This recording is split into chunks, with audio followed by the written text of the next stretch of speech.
जय श्री राम। धन वैभव सुख संपदा के कारक ग्रह शुक्र देव, जिनको हम शुक्राचार्य भी कहते हैं क्योंकि ये दैत्यों के आचार्य कहलाते हैं, और इन्होंने ही भगवान शिव के द्वारा वरदान प्राप्त किया है मृत संजीवनी विद्या का। ऐसे ही इनको शुक्राचार्य नहीं कहा गया। अगर हम दैत्याचार्यों में शुक्राचार्य कहते हैं तो हम देवताओं के आचार्य को गुरु कहते हैं, और यही दैत्याचार्य शुक्र बृहस्पति की मीन राशि में उच्च का भी होता है, यानी कुछ ना कुछ तो इस ग्रह के अंदर बहुत खास है। यही शुक्र ग्रह काल पुरुष की कुंडली के दूसरे भाव धन का और सप्तम भाव विवाह और वैवाहिक संबंध का माना जाता है, विवाह का कारक माना जाता है, धन का सुख देने वाला ग्रह माना जाता है शुक्र ग्रह।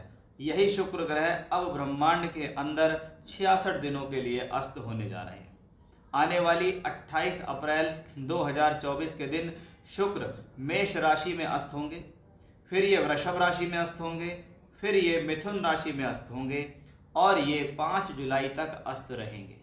यानी शुक्र ग्रह 28 अप्रैल से लेकर 5 जुलाई तक रहेंगे अस्त। 66 दिनों तक शुक्र ग्रह 3 अलग अलग राशियों में मेष, वृषभ और मिथुन में अस्त रहेंगे, जहां अस्त होने का कारण सीधा सीधा होगा सूर्य के कारण नज़दीकी, क्योंकि सूर्य भी इस दौरान मेष, वृषभ और मिथुन राशि में रहेंगे, और जब भी कोई ग्रह सूर्य के निकट आता है तो वह अस्त होता है। शुक्र ग्रह सामान्य से 9 से 10 डिग्री के अंतराल पर अगर किसी कुंडली में एक साथ सूर्य के साथ बैठा हो या ब्रह्मांड में हो जाता है तो वो अस्त हो जाता है। जब वो अस्त हो जाता है तो सबसे पहला प्रभाव इसका कहाँ पड़ता है? शुक्र के कारकत्वों पर।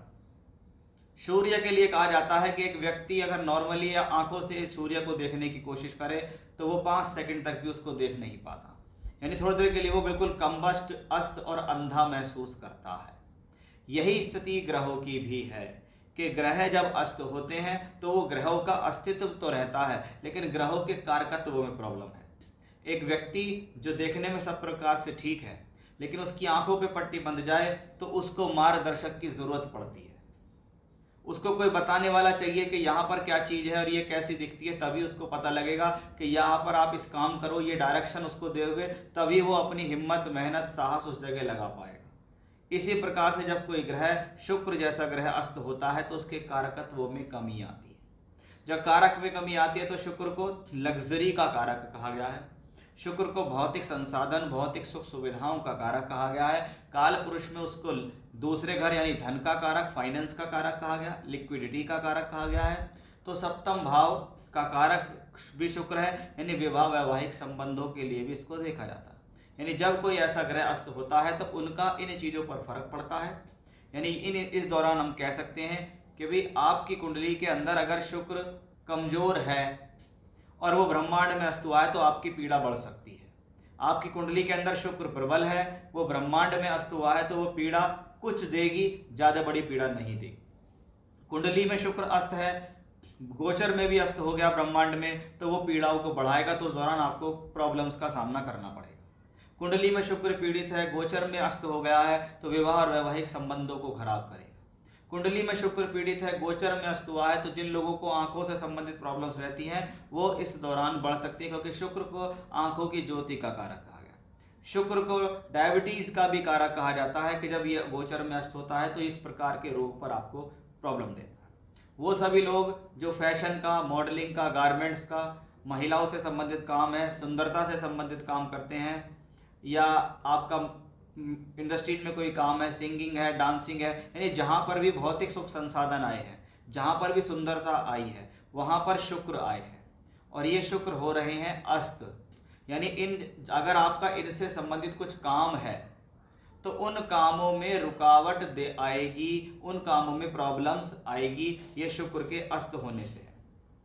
इस दौरान गृह प्रवेश, मुंडन, विवाह संस्कार, सगाई ये बिल्कुल भी नहीं करने चाहिए, क्योंकि इस दौरान वैसे तो कहा गया कि जब शुक्र अस्त हो तो शुभ कार्य ना करें।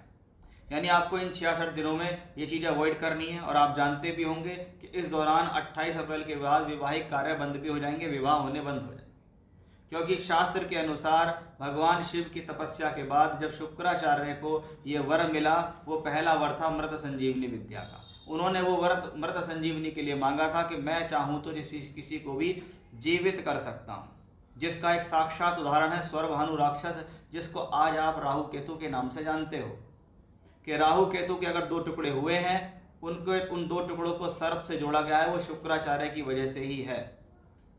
इसलिए स्वर्भानु नाम के राक्षस के जब दो टुकड़े भगवान विष्णु के चक्र के द्वारा हुए, तो एक हिस्सा राहु और एक केतु कलार, दोनों सर्प से जुड़े शुक्राचार्य की मृत संजीवनी के। और इस मृत संजीवनी की विद्या को पाने के लिए उन्होंने बहुत तप किया, जिसके कारण भगवान शिव ने सुख होकर, खुश होकर उनसे ये कहा कि आप ब्रह्मांड में एक चमकीले तारे के समान चमकेंगे। साथ ही साथ जब जब ये चमकीला तारा ब्रह्मांड में अस्त होगा, उस दौरान मंगल कार्य नहीं होंगे। इसीलिए शुक्र जब अस्त होता है तो मंगल कार्य नहीं होते। अगर हम उपायों के बारे में बात करते हैं तो उपाय सभी के लिए सेम है, क्योंकि शुक्र प्लैनेट सभी के लिए कहीं ना कहीं एक जैसा सा ही प्रभाव दिखता है, क्योंकि शुक्र अस्त हुआ है। अस्त हुआ है तो कारका तो अस्त हुआ, उसमें प्रॉब्लम आई है, जिसमें सबसे पहला उपाय शुक्र को देवी का प्रतीक कहा जाता है। जितने समय तक शुक्र अस्त रहे उस दौरान आप लगातार शुक्रवार और रविवार किसी भी दिन देवी के मंदिर जाएं, उनको गुलाब का फूल अर्पित करें, गुलाब की माला अर्पित करें मंदिर में जाकर, और गुलाब की अगरबत्ती जला सकते हैं। उनको सफ़ेद रंग का कोई प्रसाद, बर्फी आदि भी अर्पित कर सकते हैं। घर पे बैठकर या मंदिर में बैठ के इस दौरान श्री सूक्तम का पाठ करेंगे तो भी बेहतर होगा। स्त्रियों का मान सम्मान करें। इस दौरान स्त्रियों को, माताओं को, बहनों को, बुआ, चाची, मौसी, जो आपके लिए स्त्री तुल्य है, माता तुल्य है, बहन तुल्य है, उनको अपनी तरफ से कुछ दें तो अच्छा रहेगा। ऐसी स्थिति में अपनी साफ सफाई रखें, क्योंकि शुक्र को क्या कहा गया है? शुक्र को यौन अंग भी कहा गया है। तो इस दौरान अगर इसके लिए शास्त्र में भी कहा गया कि अगर आप अपने यौन अंगों को भी साफ रखते हैं तो भी ये शुक्र की मजबूती को बढ़ाता है। इत्र लगाना, परफ्यूम लगाना, अपने आप को साफ सफाई में रखना भी शुक्र को मजबूत बनाता है। घर के अंदर सुगंधित रखें।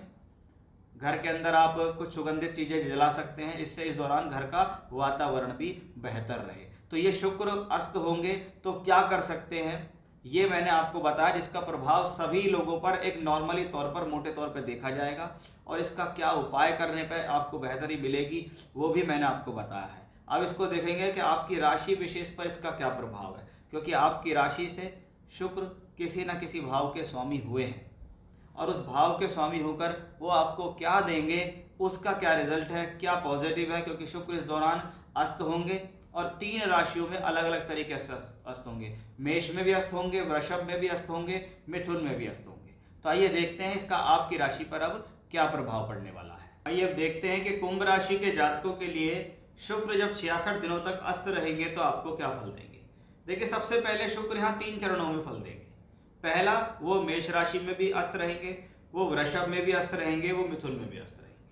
यानी आपकी राशि से तीसरे, चौथे और 5वें घर के अंदर शुक्र इन 66 दिनों में भ्रमण करेंगे, और जहां वो सूर्य के साथ अस्त रहेंगे। दूसरी चीज, शुक्र ग्रह इस दौरान सूर्य से अस्त होंगे, जो आपकी राशि से सप्तम का मालिक है। अच्छी बात यह है कि सूर्य यहाँ आपकी राशि से सप्तम भाव, जिसको हम केंद्र स्थान भी कहते हैं, ये सप्तम भाव राशि से सप्तम है, चौथे से चौथा है और दशम से दशम है। इसलिए 7वां घर को कहीं ना कहीं मजबूत स्थिति भी कहा जाता है, जिसको हम पद प्राप्ति भी कहते हैं, सामाजिक स्थिति भी हम कहते हैं। मारक स्थिति बहुत बाद में आती है, जब मार्केश का लेवल आएगा तब, उससे पहले इसका कोई रोल नहीं है। अब शुक्र आपके लिए योग कारक है, आपके लिए परम मित्र हैं, केंद्र त्रिकोण के मालिक हैं, चौथे और 9वें भाव के मालिक हैं। यानी पहली बात, शुक्र आपके लिए सबसे शुभ ग्रह है, और सबसे शुभ ग्रह, सबसे परम मित्र ग्रह अगर गोचर में अस्त होता है तो जो मैं चीजें कारक मैंने इंट्रोडक्शन में आपको बताए हैं, उसमें कहीं ना कहीं आपको कमी का आभास तो होगा। अब इसको समझते हैं कि सबसे पहले ये युति कहाँ बनेगी, ये तीसरे घर में बनेगी। 28 अप्रैल से 13 मई तक शुक्र ग्रह राशि से तीसरे घर में अस्त होंगे। चौथे घर का मालिक शुक्र तीसरे घर में रहेगा, नवम का मालिक तीसरे घर में रहेगा, और सप्तम के मालिक के साथ रहेगा। यानी इच्छा पूर्ति करने के लिए मेहनत कराएगा ऐसा ग्रह। ऐसा ग्रह आपसे छोटी छोटी यात्रा करा सकता है, कर्म कार्य क्षेत्र के लिए यात्रा कर सकता है, कुछ समय के लिए 1, 2, 4 दिन के लिए आपको घर से दूर भी इस दौरान रहना पड़ सकता है। थोड़ा सा स्ट्रगल बढ़ेगा क्योंकि वो अस्त हुआ है, लेकिन ये नहीं कह सकते क्योंकि योग कारक ग्रह केंद्र के स्वामी सप्तम के साथ सूर्य के साथ ग्रह बनाता है, इसलिए ये अपने आप में एक राजयोग ही है। और ये राजयोग तीसरे घर में बनता है, इसको हम सेल्फ एफर्ट्सों का भाव, छोटी छोटी यात्राओं का भाव, कम्युनिकेशंस का भाव, कहलाता है और वहां से जुड़कर आपको लाभ मिलेगा, क्योंकि सूर्य और शुक्र दोनों ही ग्रह तीसरे के अंदर बैठ के नवम भाव को देखते हैं, और नवम भाव हमारे जीवन में हमारे भाग्य का भाव होता है, यानी अपनी मेहनत से भाग्य को बनाना। यहाँ सूर्य शुक्र की युति से दिखता है, इसकी कोई खास नेगेटिविटी नहीं है। अब शुक्र और बली हो जाते हैं जब वो सब चौथे ही भाव में अपनी राशि में आते हैं। चौथा भाव अपने भाव में बैठेंगे शुक्र, और शुक्र क्या है, यहाँ दिग्बली होता है, यानी इस दौरान लग्जरी बढ़ने के चांस रहेंगे।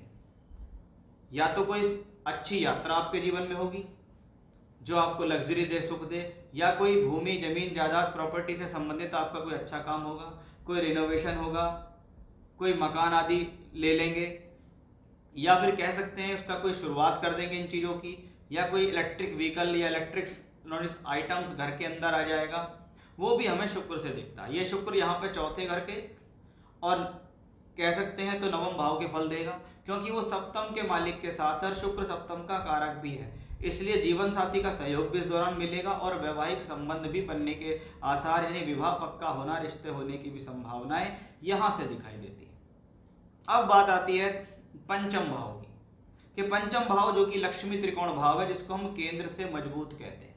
और जब यहाँ केंद्र से मजबूत कह दिया तो सीधा सीधा मतलब है कि भी योग कारक शुक्र का सप्तम के मालिक सूर्य के साथ नवम पंचम में जाना, इसका मतलब ये लक्ष्मी त्रिकोण राजयोग है, यानी ये स्थिति धन को बढ़ाने वाली होगी। पंचम भाव में बढ़ा तो शिक्षा विद्या बुद्धि बेहतर रहेगी, आपके सोच से, आपके निर्णय से, आपके डिसीजन से आपको लाभ मिलेगा। शुक्र सूर्य पंचम से बैठकर लाभ को देखेंगे, यानी फिर से ग्रह का कनेक्शन धन से, लक्ष्मी से और लाभ से बनता है। यानी अगर शुक्र अस्त हुए हैं तो बिल्कुल घबराने की जरूरत नहीं है, क्योंकि पहली बात तो शुक्र आपके लिए परम मित्र हैं, योग कारक हैं, और अच्छी बात है खराब स्थान के मालिक से अस्त नहीं हुए, इसलिए ये स्थिति दर्शाती है कि भले ही थोड़ा बहुत प्रॉब्लम्स आएगी, लेकिन ओवरऑल शुक्र का अस्त होना भी आपके लिए कोई नुकसानदायी स्थिति नहीं रहेगी। तो ये था कुंभ राशि के जातकों के लिए जब शुक्र अस्त होंगे तो कैसा फल देंगे। जय श्री राम।